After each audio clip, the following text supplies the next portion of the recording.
first time these two teams meet.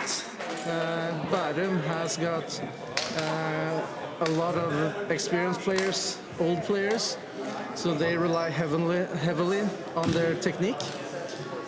Ekeberg has got quite a few national team players current.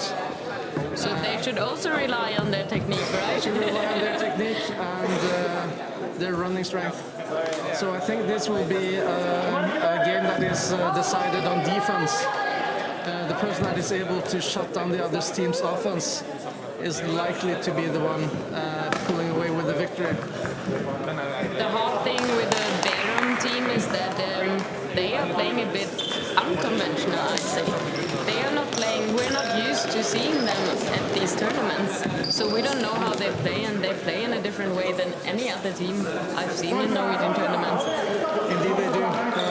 They have a very long vertical stack. They have 4 players and 1 handler. So they put up their team down the entire length of the field and then rely on long throws. And accurate throws, like you just saw. So who was that was getting the goal? Do we know his name? We have Bærum here. I think this is number... That's the only one that doesn't show the number. Yeah, I think that is number 11 or 16. We'll find out once it turns his back. It's not number 16 because I see a number 16 on the field. But yeah, accurate passes. If you notice, he just has a light jog in that point. Put the disc in the end zone. And that is how this team has been winning. They do not exert much energy, but when they make cuts, they make them 100% and are able to get away from their defenders. I have to tell you that they were running like hell when we were playing against them, so they have energy, but maybe they don't have it left after the game against La Bamba. That must be it. And so it's number 11 who have the goal, that is Klaus Fiberg. So it's Ekeberg with the disc, getting it easily into the middle, but now a bit stuck on the sideline. Yeah, sending across to Magnus, not able to reel it in. So now it's about the defense. Yeah. And it looks like Ekeberg is giving away the undercuts and focusing on taking away the long passes. I'm not sure if that is the right tactic because nice pass again. They just scored another goal. Yeah, that is Eskil passing again to Lars Dahl. No, sorry, that is Klaus Fiberg. Yeah. So maybe they should shut down this connection. Because I know that during the tournament, Bærum had a lot of dropouts, some injuries, some people that I saw on the sideline that are not playing today. I don't know why. Yeah, you can see here from the replay, Alex, he focuses too much on the disc, too little on the man. He gets 3 meters and the pass is so quick, so precise that he's got no chance on defending that.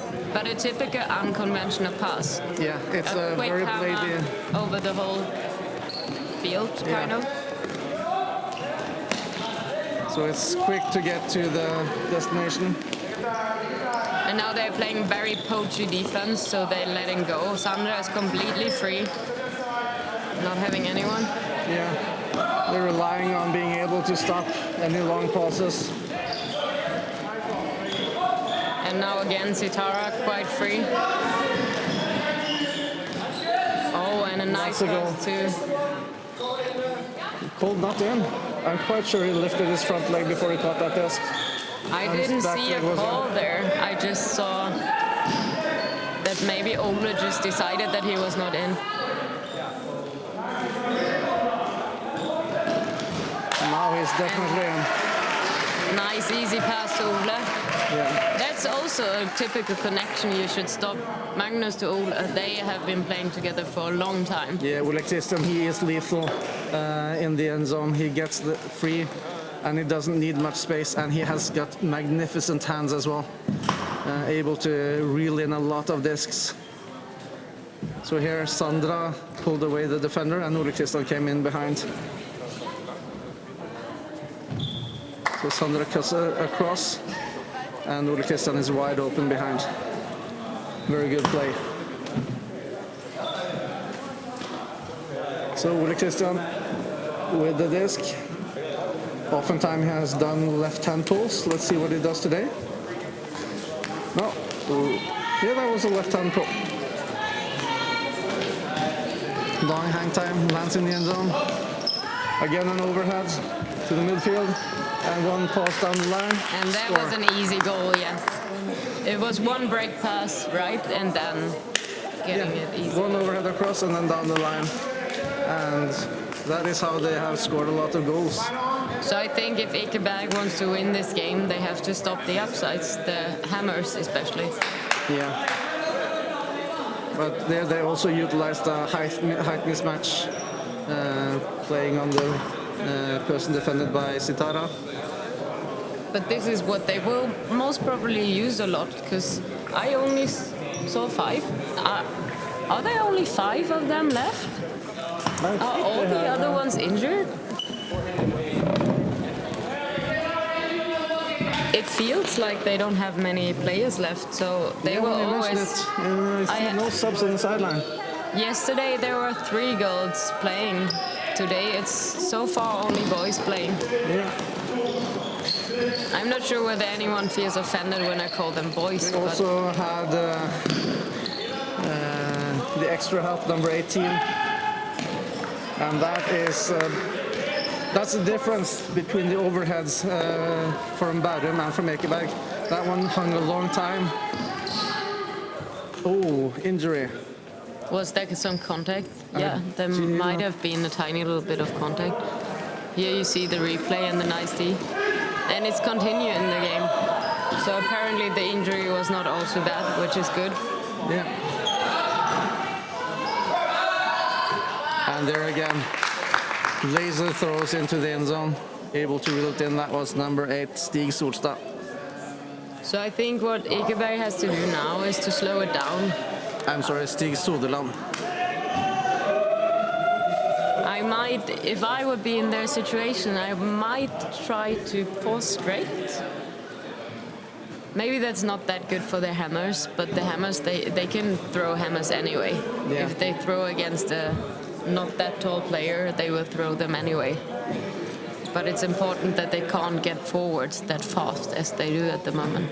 Any thoughts about the zone defense against this team? Yeah, you have to play a smart defense to stop it. Yeah. Stop what they're good in. So it's Bærum with the pull. So far they are leading by 4, while Ekeberg only has 1 That's a good point. pull, lands inside. But Ole Christian is left entirely free in the middle.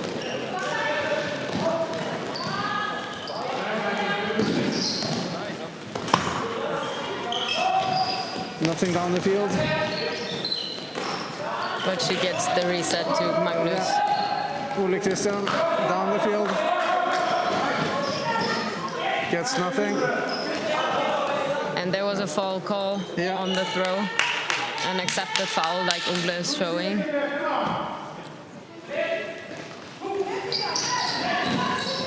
And he doesn't have that much. Let's see whether It was a good cut of Ida, but a hard catch as well.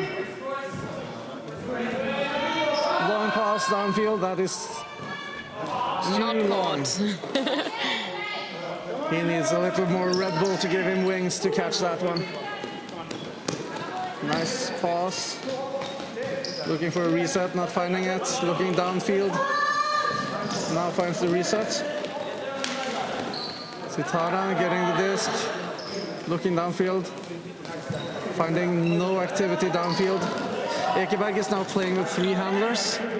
That is a good way to slow down the game, giving them more options to reset. Sitara.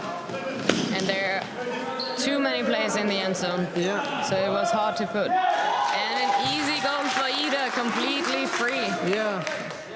The defense looked there. I think it was faked out and let off the defense, given a complete open pass. I think this is what Ekeberg should also use. They are sometimes just letting the girls or the smaller players go because they think that they can get there in time. Yeah. But this time they definitely couldn't, as you see on the replay. That was an excellent pass, excellent cut to get open. So 4 points to 2. This is not impossible to come back from, and with Bærum playing with only 5 players, Ekeberg might get a reprieve during the game as they get more tired. Ekeberg has 8 players, so they should run the whole time to make them really tired.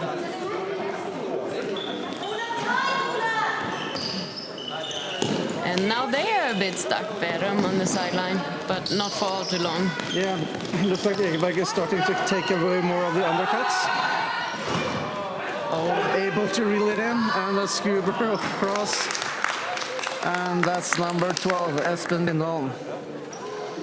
He is our chief attending physician, but he will only treat injured teammates if they've given their max in the game. Club Nomad, former Stovner, BFK, and Zenith player. So that means he can help the injured players, but apparently all of the ones that got injured were not giving their best, so they were not treated. Apparently, so that's why they're back to 5. Maybe it would have been better for them to treat them anyway. Nah. No. So this was the typical offside situation where somebody's throwing the first pull and the team is standing behind the line. This should be called a bit more often in Ultimate, I feel. Yeah, they're taking 2-3 meters. You can argue, is it a significant breach or not? 3 meters on the first one can be significant. That can be the difference between a Callahan and not making a defense. Yeah. So I think it's something that should be called more often. A nice catch. That was an excellent reel in by number 10. That is Heine. It was a bit hard to throw this one because there was a nice situation in the beginning, but Magnus was hesitating. So I'm impressed that Heine was still catching it. Yeah. Look at this. He gives the disc and then immediately goes for the end zone. I think he was deciding which throw would be the best one, and by the time he was throwing the best throw, it was not the best throw anymore, right? And also it was defended the floaty forehand pass. He's immediately down covering the line pass, but that scuba was able to get past. So you see it again that, you can't see it on the live stream, but Bærum is standing in front of the line again. Yeah. And this is a big thing that you shouldn't do. So the rules are the following, that the offense has to have 1 foot on the line, but no foot. Yeah, 1 foot has to be on the line, and for defense you have to have both feet behind the front the end zone line. Yeah, exactly. And another hammer, easy hammer, break hammer above. Yeah, that's Alex actually not even a hammer, that's a knife. It's got no float, it just goes up and then right back down. Yeah, it's hard to defend them, but you should put your arms up, Alex. Like, he was putting his arms up. He was putting his arm up, but a bit slow. Yeah. And also you see the cut, it's just so sharp. Defense has got no chance getting in place. Yeah, because it's the break side. As the defense, you should always stand on the side. You have to trust your teammates to not allow breaks. But of course it's hard when, the pull. That pull went into the lamp fixtures above the stadium, so they can take it to where it actually hit the lamp. Somebody was trusting Magnus height a lot. Yeah, and they were looking at the person defending behind him, but he was poached. And up with your arms. Good, Heine. He was stopping the pass.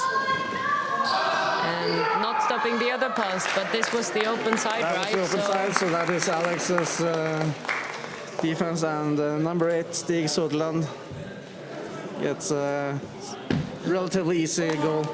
So it's 7-3. And now it's like 16 minutes left, so if Ekeberg still wants to win this bronze medal match, they should step up their game now. It's the time, it's the right time to step up your game. Oh, maybe the last chance to step up your game. Yeah, I think maybe they should try a horizontal stack, something where they can make more cuts from deep towards the disc, and more cuts from front. Well, they're setting up a set play. Three handlers. Yeah, Sitara cutting across. there was a nice cut from Ida. There was. But the pass is not accurate enough. Ida also stops the disc to the advantage of looking for Stig in the end zone. Not finding him. And oh, nice try, Sitara. Oh, and a nice D in the air. Sometimes it's good to have a tall player, right? Way to be tall. There was an injury called. Do they Yeah. have any subs? They do not, but he might get some treatment for. And apparently the disc was broken as well.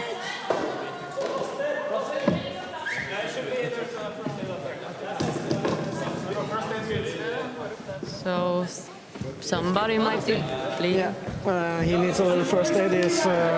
Apparently there was a notch cut into the disc, so he's cut his hand on this notch, so he gets a little first aid, just a little band-aid to stem the bleeding. That's the hard thing when you're only 5 players now. Nobody knows what to do, because actually you should play with 4 now and just continue playing, right?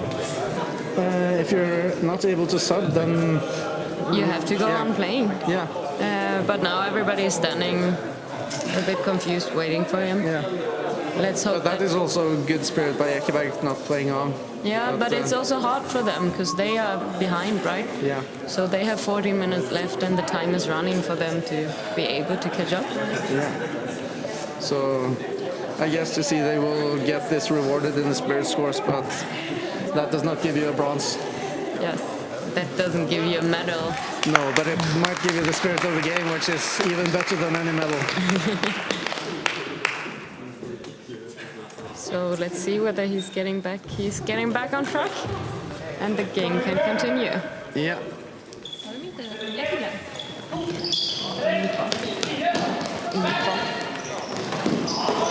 And Bærum getting the D. Yeah.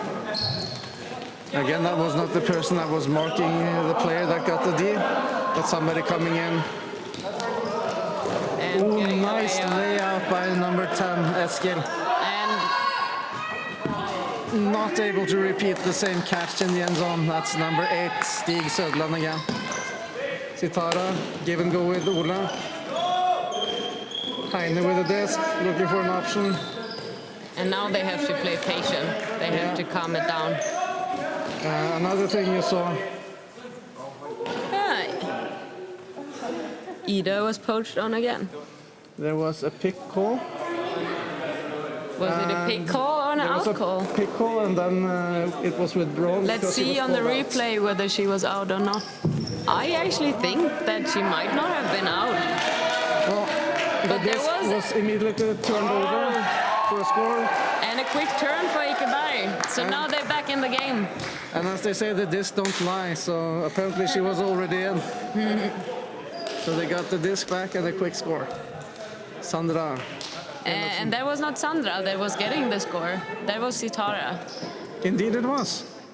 That is Sitara with the disc. And They were Heine just- just picks up and just passes it quickly. It was so quick that apparently the one that decided who got the goal couldn't see who was getting the goal. Yeah. It was a girl, so that was right. So Ekeberg with the pull. And then there was Bærum also, standing in front of the end zone line again. yeah. And Alex. a deep shot. And oh no, Ola couldn't get there. And can he stop the hammer? Can he stop the hammer? Oh, Yes. he couldn't stop the hammer, but he could make the hammer not. Yeah, also it was a stall count. A stall out was called. Yeah. Was it accepted? If it's not accepted, he can always withdraw it, and they will get the disc anyway.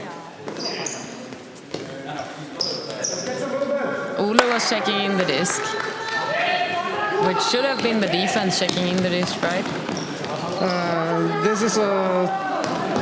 At a stall out. I'm actually not sure if Ole Christian can give the disc to somebody else there when he's the one stalling out. Oh yes, he can, definitely. He doesn't have to take it, but the one that should check in the game is the one that is the becoming defense, so it should have been Bærum. But that's not really a mistake that is affecting the game all too much. Oh, a double D by... Who was that? Magnus and... Bard, right? Yeah, that's Bard. So both of them did and got... And now a long play. Oh, and both of them scored, so it's double happiness. Double bookends for them. Double D and a point together. Yeah. That was excellent play. So yes, it's 7-5. Ekeberg is back. Yeah. They have 10 minutes to go. Yeah. They just have to get the Ds. I actually got and the goosebumps from that last pass. That was so great. That's only a meter from the back line. It was like Ekeberg started to play like Bærum, right? Yeah. That was there was a Bærum pass, I would say. Yeah, but it was worked very against Bærum. Maybe they don't expect it. They think it's only them doing those passes, and then suddenly Magnus does them as well. Yeah. No line. So Bærum with the disc. Yeah. Blocking the line pass. Blocking the hammer. Let's see whether Ole can take away. Yeah, no hammer. That's good. No over. Oh, and another overhead. Two. I don't know whether it was the break of the open side. No. Maybe Ekeberg should consider putting up a zone so they are not beaten that bad on height in the end zone, so they can have more tall people in the back. Do you think that would be a good idea? Yeah, I mean, usually it's Magnus playing the deep one in the end zone. Yeah. So if when Magnus is on the field, I definitely think they should. Yeah. Because that is such a height disparity between Stig and Sitara. And I don't really know why they are not doing it. Isn't Ekeberg the team that usually is playing a zone? Ekeberg has got a very strong zone. So they should play. So it might be that Bærum is so confident in their overheads that they are likely to get the disc moved forward anyway. Yes, but it's worth a try, I'd say. Yeah, I don't think that is something they should left untried. When Ekeberg had a tight match against Wizards of Oz yesterday, they were putting up a zone, and then they were winning quite easily. Yeah, that's a foul call in the end zone. And he actually called it a goal. But there was Heine calling it a goal, and... I think actually number 10, Eskil, called that he would have caught that disc if he hadn't been run into the back. Yeah, but that's then a foul call and not a goal, because Ole didn't have control over the disc. So it's not a strip call. Oh, and a nice grab of Magnus, using his long arms. Long arms and gloves. The amazing thing about Magnus' long arms is that he was not having body contact with the other player. Yeah. He was grabbing it in a nice way, but he avoided contact. If you see it on the replay, it was maybe a tiny little bit of contact, but of course nothing you can... No contact at all. It was contact of the Bærum player afterwards. Super clean offense, nice. So 8-6. Yeah, let's see what Ekeberg decides to do on this defense. Yeah, maybe they will put up a zone. They are discussing something. Yeah, something. They are up to something new. Yeah. And Ida is stretching out her arms. Maybe that means she will be a marker. Magnus is staying in the back. No, it still looks like a man-man. Yeah. So they are isolating one player in the end zone, which is the one that is having Ida on him. Perhaps this is a time where Ekeberg should consider switching. Oh, and And Sitara is Sitara. getting the run through D. Maybe they shouldn't consider switching. Oh, and Ole Christian just a little impatient with that pass. Getting a nice hand block there on the Ekeberg by Bærum. That was number 10, Eskil, with a fantastic hand block.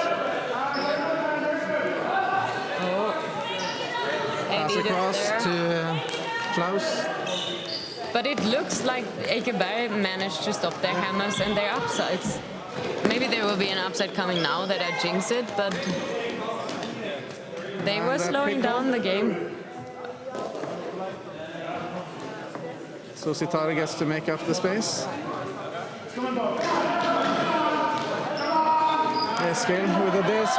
Down And field. oh, Oh, Klaus not able to reel that one in.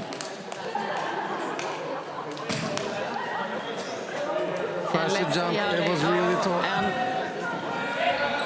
So Ekeberg playing with 3 handlers. Magnus, Ole Christian, board now going down the line. Overhead. Just a bit too much oomph on that. yeah, that was maybe a bit of miscommunication because there was free space behind Card. So I think Magnus wanted him to go a bit deeper. Bærum got the disc, Eskil. Passes to Lars. And no hammer. Very close to the sideline. Yeah, Espen. Looking down line, getting the disc. Ole Christian not able to get to that defense. And Klaus Fibiger is Fiber getting another goal. getting another goal. Good stats on this one. Yeah. It's written about Klaus that he likes to squeeze in some ultimate in between all triathlon, ex-country races, biking, reality shows, and whatever. So he's an is, active guy. yeah, he's a really athletic guy. So it's 9-6 now. It's 9-6 for Bærum. 3.5 minutes left, so Ekeberg, if they want to win this, they will have to get a quick score and a quick break. That will put them... Well, actually, they just need a quick score, then can get the break after the buzzer. Yeah, it doesn't have to be a quick break. It just has to be several breaks in a row. That's not, how we That's do not a it. good start for getting the goal and the break. But maybe they still manage. Ole is on fire at least. Yeah. And let's see whether Alex is on fire as well. And Sandra, is she on fire? Alex. Oh. That was a hard goal because Ole was really close, and the decision of throwing this throw for Bærum it means you have to be a very accurate thrower if you want to squeeze in throws like this, as you see it on the But replay. he is a very accurate thrower. Yes, that's the problem. All of the Bærum players are accurate throwers. Yeah, and Eskil has excellent hands. He has, there's not many discs that he has dropped during this tournament, I think.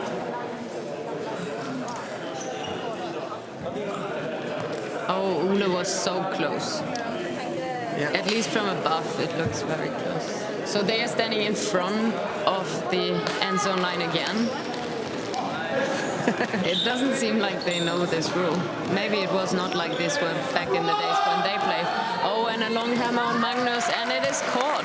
Yeah. So that puts them up 3 points behind. So they do need to get a break and a score before the buzzer. And then get 2 more breaks to actually win this. Is it before the buzzer or Yes. is it... If they score after the buzzer, the score will be 10-8, and then Bærum is leading by 2 and have 1. So they need to get the break and the score in 1 minute 30 seconds. That's doable. It But is it's doable, but also- then you can't stand there and wait for the...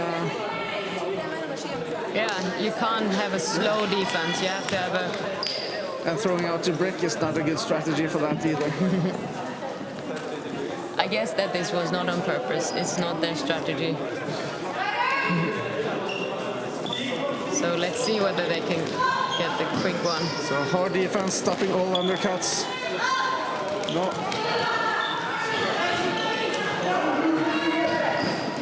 And Bærum is very close to their goal line, and if they get this goal, there's no chance. Overhead. Yes. And that is the game for Bærum. There's no way for Ekeberg to catch up now. Yeah. But they will still play the last points to settle the final score. 40 seconds left. Soon only 30 seconds. Yeah. But I think Ekeberg put up a good fight. Bærum is a very strong technical team, and they were my favorites to win this bronze final. Ekeberg didn't have a good start.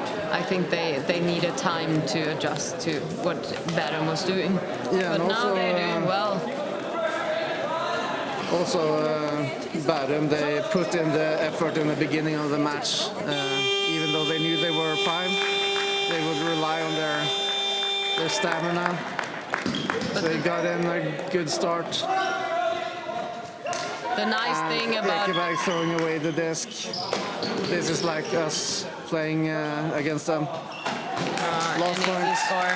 It's just a giveaway back to Bærum. Espen Lundahl capping the score at 12 points to 7. That means that Bærum is winning the bronze. But Indeed, I think it still means that Ekeberg is winning the bronze in the league, right? I do not have the league table in my head, so I can't answer that. I was reading something about it, so I think Ekeberg still won the bronze for the league, and that's also a great achievement. Indeed it is. Ekeberg is quite a new ultimate club. They have been playing for 4 or 5 seasons, and they have gradually improved their game.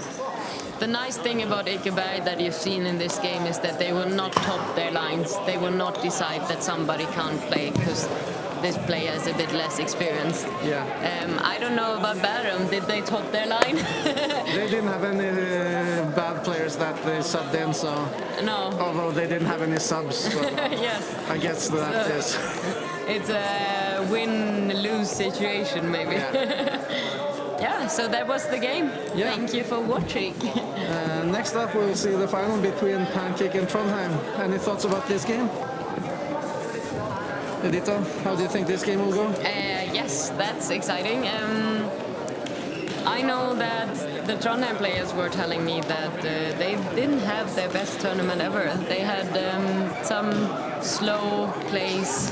Trondheim is known for being fast, especially. They will punish your mistakes. They will take your drops directly and get a goal. And this is what the Trondheim players said they didn't really manage to do this weekend as good as they usually do. Pancake, I haven't seen, I didn't watch them that much this weekend. I have had the pleasure of playing against this Pancake team, and they are strong. They have solid players, they have fast players, they have good cutters. So I think this will be a very even match. And